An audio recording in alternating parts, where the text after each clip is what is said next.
So Just Stop Oil have announced recently that they are going to stop protesting. I mean, have they been effective? The way in which I think they've been effective is by sparking conversation.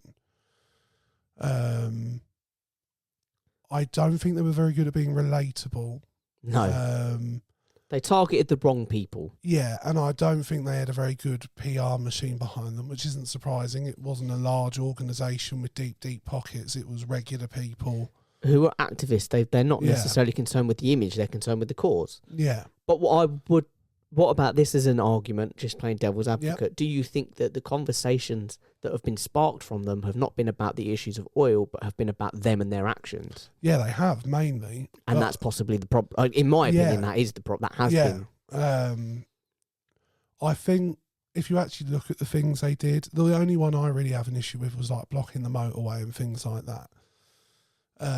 Everything else, even like throwing paint and soup on shit. They knew it was not going to do any damage. They didn't actually damage anything. And like even with Stonehenge, I'm a big fan of Stonehenge. I think it's a national landmark we should look after. They didn't do any damage to it. It washed off in the rain. It washed off before. But all the paint they threw all sprayed on buildings. It was all environmental stuff that will wash off with rain. They didn't do any criminal damage.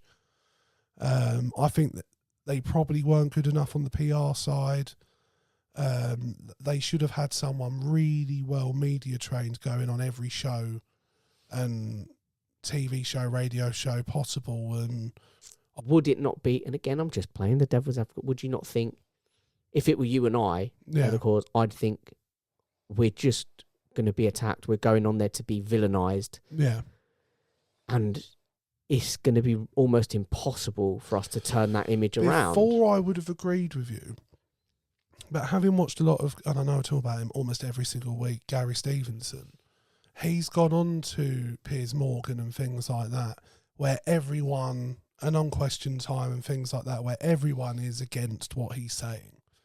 And he wins every single time he goes on because he's informed, he cares about what he's talking about. And he's eloquent. And he's not afraid of the person he's talking to. No. So I believe if you have someone who is relatable, knows what they're talking about, that doesn't get into the like mudslinging or anything like that, just talks straight facts, talks about the message, backs it up, has evidence.